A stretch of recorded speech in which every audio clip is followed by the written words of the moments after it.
ಹೇಮಾ ಅವರು ಚೇರ್ ತಗೊಂಡು ಎತ್ತಾಕುವಂತ ಒಂದು ಶಿಫ್ಟಿಂಗ್ ಇದೆ. ಹೌದು, ನೀವು ಅವರಿಗೆ ಕೆಟ್ಟ ಪದಗಳಿಂದ ಅಸಾಲ್ಟ್ ಮಾಡಿದ್ರಿ, ಅದಕ್ಕಾಗಿ ಅವ್ರು ಆ ರೀತಿ ರಿಯಾಕ್ಟ್ ಮಾಡಿದ್ದಾರೆ ಅಂತ?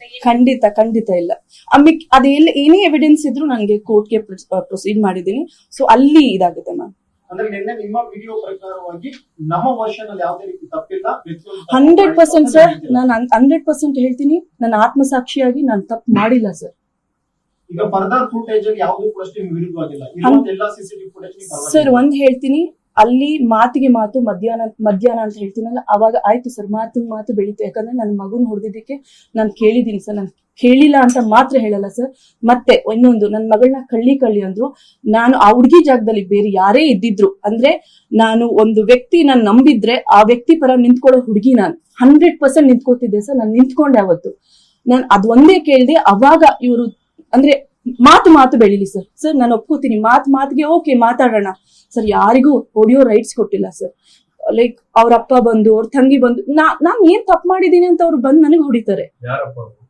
ಅವ್ರ ಅಪ್ಪ ರವಿಕುಮಾರ್ ಯಾಕೆ ಬರ್ತಾರೆ ಸರ್ ನಮ್ಮ ಹತ್ರ ಹೇಳಿ? ನಮ್ಮನೆಗ್ ಬಂದು ಮುಟ್ಟುವಂತದ್ದೇನಿದೆ? ನನ್ ರೂಮಿಗೆ ಬಂದು ತೆಗಿಯೇ ಬಾಗ್ಲು ಅಂತ ಹೇಳೋದನ್ನ ನೀವು, ಐ ಥಿಂಕ್ ನಾನು ಅದನ್ನ ಹಾಕಿದೀನಿ, ತೆಗಿಯೇ ಬಾಗ್ಲು ಅಂತಾರೆ. ಅವ್ರ ಮಗಳು ದುಮ್ನೆ ಇಟ್ಕೊ. ಏನ್ ಸರ್ ಇದು? ನನಗ್ ಗೊತ್ತಿಲ್ಲ ಇವ್ರು ಯಾಕೆ ಹಿಂಗೆಲ್ಲ ಒಂದ್ ಹೆಣ್ಮಗು ಬಗ್ಗೆ ಮಾಡ್ತಾರೆ ಅಂತ. ಸರ್ ನಾನು ಅದನ್ನ ಹೇಳ್ತೀನಿ ಸರ್, 100%. ಸರ್ ನಾನು ಒಂದ್ ಹೇಳ್ತೀನಿ, ನಾನು ಸ್ಟೇಷನ್ ಮೆಟ್ಲ ಹತ್ತ ಹುಡುಗಿ ಅಲ್ಲ. ಯಾಕಂದ್ರೆ ಇದೇ ತರ ಒಂದ್ 2 ಸಲ ನಂಗೆ ಆಗಿದೆ, ಹೊಡ್ಸ್ಕೊಂಡಿದ್ದೀನಿ. ನಾನು 14 ವರ್ಷ ಹೆಸರು ಮಾಡಿದೀನಿ ಅಂತ ಹೇಳ್ತಿದ್ದೀನಲ್ಲ ಸರ್. ಈ ತರ ಬಂದ್ರೆ ಹೊರಗಡೆ ನನ್ನ ಹೆಸರು ಸರ್ ಹಾಳಾಗೋದು. ನಾನೇನ್ ಮಾಡಿದೆ, ನಾನು ಹೊಡ್ಸ್ಕೊಂಡು ನಾನು ನಮ್ಮ ಮಾವನ್ ಕಡೆಯಿಂದನೂ ಇದ್ ಮಾಡಿ ನಾನು ಹಾಸ್ಪಿಟಲ್ಗೆ ಹೋಗ್ತೀನಿ ಸರ್, ಫಸ್ಟ್ ಇದ್ ಮಾಡ್ಬೇಕು ಅಂತ. ಸೊ ಆಲ್ರೆಡಿ ನಮ್ಮ ಅಕ್ಕ ಎಲ್ಲ ನನ್ನ ನೋಡಿದಾರೆ ಸರ್. ನನ್ನ ಸ್ಥಿತಿ 100% ತುಂಬಾ ಬ್ಯಾಡ್ ಆಗಿತ್ತು. ನನಗ್ ಗೊತ್ತು ಆ ಸಿಚುವೇಶನ್ ಹೇಗಿತ್ತು ಅಂತ. ಯಾಕಂದ್ರೆ ನಾನು ಆ ಪ್ಲೇಸ್ ಅಲ್ಲಿ ಇದ್ದವಳು ಮಾತ್ರ, ಅನುಭವಿಸಿದವಳು ಮಾತ್ರ ಗೊತ್ತು. ನೀವು ಕೇಳೋರಿಗೆ ಗೊತ್ತಿಲ್ಲ ನನ್ಗೆ.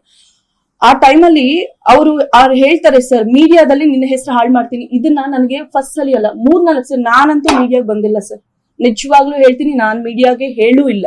ಮೀಡಿಯಾಗೆ ಹೇಳೋಂಗಿದ್ದಿದ್ರೆ 8 ಗಂಟೆ ಅವತ್ತು ನಡೆದಾಗ 100% ಇದೇ ಇಂಡಸ್ಟ್ರಿಯಲ್ಲಿ ವರ್ಕ್ ಮಾಡಿದವರು 1-2 ಕಾಂಟ್ಯಾಕ್ಟ್ ಇದೆ ನನಗೂ. ಫೋನ್ ಮಾಡಿ ನಂಗೆ ಈಗ ಆಗಿದೆ ಅಂದ್ರೆ 100% ಬರ್ತಿದ್ರಿ. ನಾನು ಹೇಳೋ ಹುಡುಗಿ ಅಲ್ಲ. ಅಂಡ್ ಹೋಗಿ ನನ್ನ ಬಗ್ಗೆ ಹಿಂಗಾಗಿದೆ ಅಂತ, ಯಾಕಂದ್ರೆ ನನಗೆ ನನ್ನ ಮಾನ ಮರ್ಯಾದೆ ಮುಖ್ಯ, ನಮ್ಮ ಅತ್ತೆ ಮಾವ ಮಾನ. ಯಾಕಂದ್ರೆ ನಮ್ಮ ಮಾವ ತುಂಬಾ ಹೆಸರು ಮಾಡಿದಂತ ವ್ಯಕ್ತಿ. ಅವರ ಹೆಸರನ್ನ ನಾನು ಯಾವುದೇ ರೀತಿ ಹಾಳು ಮಾಡಲ್ಲ.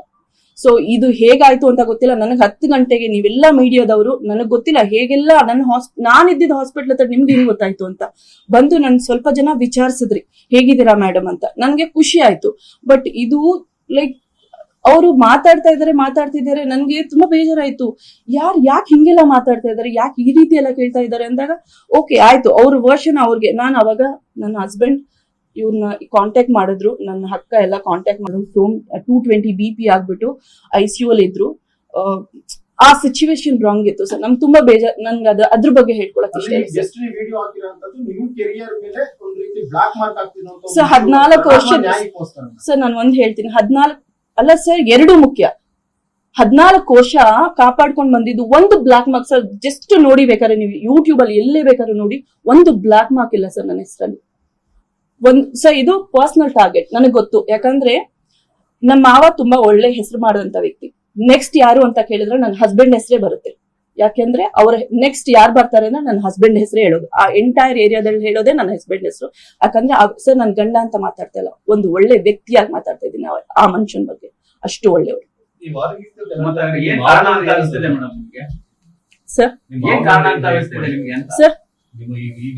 ಸರ್. ಏನ್ ಮಾಡ್ತಾರೆ ಸರ್ ಪಾಪ.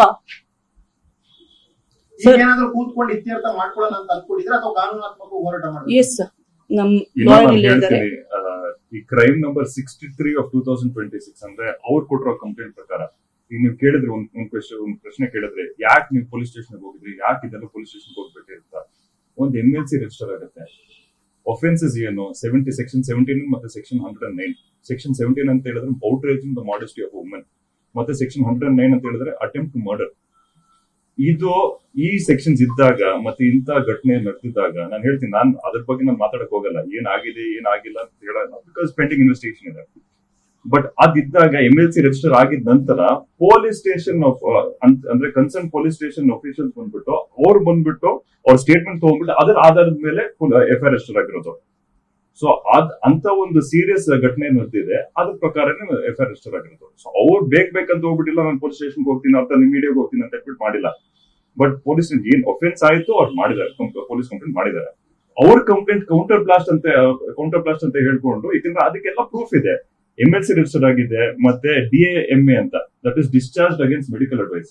ಅವ್ರ ಗಂಡ ಕೂಡ ಅಂತ ಪರಿಸ್ಥಿತಿಯಲ್ಲಿ ಇದ್ರು ಕೂಡ ಅಗೇನ್ಸ್ಟ್ ಮೆಡಿಕಲ್ ಅಡ್ವೈಸ್ ಅವ್ರು ಡಿಸ್ಚಾರ್ಜ್ ಆಗಿದ್ದಾರೆ. ಸೊ ಅಂತ ಪರಿಸ್ಥಿತಿಯಲ್ಲಿ ಇದಾಗಿರೋದು. ಸರ್ ಹೌದು, ನನ್ನ ಮಗು ನಾನು ಪೊಲೀಸ್ ಸ್ಟೇಷನ್ ಕಂಪ್ಲೇಂಟ್ ಕೂಡ ನಮ್ಮ ಉದ್ದೇಶ ಇರಲಿಲ್ಲ. 100% MLC ಮೇಲೆ ಪೊಲೀಸರು ಬಂದು ಸ್ಟೇಟ್ಮೆಂಟ್ ಮಾಡ್ಕೊಂಡಾಗ ಈ ಒಂದು ಕೇಸ್ ರಿಜಿಸ್ಟರ್ 100% ಸರ್. ಈಗ ನೆಕ್ಸ್ಟ್ ಸ್ಟೆಪ್ ನೀವೇನಾದ್ರೂ ಕೂತ್ಕೊಂಡು ಕುಟುಂಬದಲ್ಲಿ ಸರ್ ನಮ್ಮ ಮಾವ ಇದ್ದಾರೆ ಸರ್, ನಮ್ಮ ಮಾವನೂ ಇದ್ದಾರೆ ಸರ್, ಅಂಡ್ ನನ್ನ ಹಸ್ಬೆಂಡ್ ಹೇಗೆ ತಗೊಂಡ್ ಹೋಗ್ತಾರೆ. ಅಂಡ್ 100% ನ್ಯಾಯ ಬೇಕು ಸರ್. ನನ್ಗೆ ಯಾವಾಗ್ಲೂ ಓಡಿಸ್ಕೊಂಡು ಕೂತ್ಕೊಳಕ್ ಆಗಲ್ಲ ಸರ್. ಮಾತಾಡೋದಕ್ಕೆ ನೀವು ರೆಡಿ ಇದೀರಲ್ಲ? ಅಲ್ಲ ಸರ್, ನ್ಯಾಯದ ಪ್ರಕಾರನೇ ಹೋಗ್ತೀನಿ. ಸೋಮಶೇಖರ್ ಎಲ್ಲಿದ್ದಾರೆ ಸರ್? ಹೊರಗಡೆ ಹೋಗಿದ್ದಾರೆ ಸರ್. ಮೇಡಮ್ ನಿಮ್ದೆ ಮಾಹಿತಿ ಬಂದಿದೆ ನನಗೆ, ನಿಮ್ ಮಾವನವರ ಲಾಯರ್ ಈಗ ನಿಮ್ಗೆ ಹೇಳಿ ಕಳ್ಸಿದ್ದಾರೆ, ಇಬ್ರು ಕೂಡ ಮನೆಯಿಂದ ಹೊರಗೆ ಹೋಗಿ ಅವ್ರ ಇನ್ನೊಂದ್ ಮನೆ ಕನ್ಸ್ಟ್ರಕ್ಷನ್ ಮುಗಿಯೋ ತನಕ ನಿಮ್ ಮನೆಗೆ ಬರಬಾರ್ದು ಅಂತ ಹೇಳಿ. ಇದು ಗೊತ್ತಿಲ್ಲ ಮ್ಯಾಮ್, ನಮ್ಗಿಲ್ಲ ಈ ತರ ಸುದ್ದಿ ಬಂದಿಲ್ಲ. ನಮ್ಮ ಅವ್ರ ಆ ರೀತಿ ಯಾವತ್ತೂ ಮಾತಾಡಲ್ಲ. ಮನೆಗೋಸ್ಕರನೇ ಗಲಾಟೆ ನಡೀತದೆ. ದಯವಿಟ್ಟು ನನ್ಗೆ ಇದ್ರ ಬಗ್ಗೆ ಇಲ್ಲ. ನನ್ನ ಮಗಳನ್ನ ಮುಟ್ಟಿದ್ದಕ್ಕೆ ಇದೆಲ್ಲ ಜಗಳ ಆಗಿದ್ದು. ಆಸ್ತಿ ವಿಚಾರ ಇದೆಲ್ಲ ನಾನು ಪರ್ಸನಲ್ ಆಗಿ ಇದೆಲ್ಲ ನನ್ವರೆಗೂ ಇಲ್ಲ. ಯಾಕಂದ್ರೆ ಆಸ್ತಿ ಅಂತ ಬಂದ್ಮೇಲೆ ಅದು ನನ್ನ ಗಂಡ, ಅವ್ರ ಅಪ್ಪ, ನನ್ಗೂ ಅವ್ರ ಆಸ್ತಿಗೂ ಯಾವುದೇ ರೀತಿ ಸಂಬಂಧ ಇಲ್ಲ ಸರ್. ನಾನು ಒಂದೇ ಒಂದು ಹೇಳಕ್ ಇಷ್ಟಪಡ್ತೀನಿ, ಯಾವತ್ತು ಹೆಣ್ಮಕ್ಳಿಗೆ ಈ ರೀತಿ ಟಾರ್ಚರ್ ಆಗ್ಬಾರ್ದು. ಅಂಡ್ ಯಾರ ಮೇಲೂ ಕೈ ಎತ್ತಬೇಡಿ. ನಿರ್ಭೀತ, ನಿಷ್ಪಕ್ಷಪಾತ, ವಿಶ್ವಾಸಾರ್ಹ ಸುದ್ದಿಗಳಿಗೆ ಮತ್ತೊಂದು ಹೆಸರಾಗಿರೋ News18 ಕನ್ನಡ ಈಗ ಆಪ್ನಲ್ಲೂ ಲಭ್ಯ ಇದೆ. ದಯವಿಟ್ಟು ಇಲ್ಲಿರೋ QR ಕೋಡ್ ಅನ್ನ ಸ್ಕ್ಯಾನ್ ಮಾಡಿಕೊಂಡು ಆಪ್ ಡೌನ್ಲೋಡ್ ಮಾಡೋದಕ್ಕೆ ಮರಿಬೇಡಿ. ನಿಮ್ಮ ಬೆಂಬಲ ಹೀಗೆ ಸದಾ ನಮ್ಮೊಂದಿಗಿರಲಿ. ಧನ್ಯವಾದ.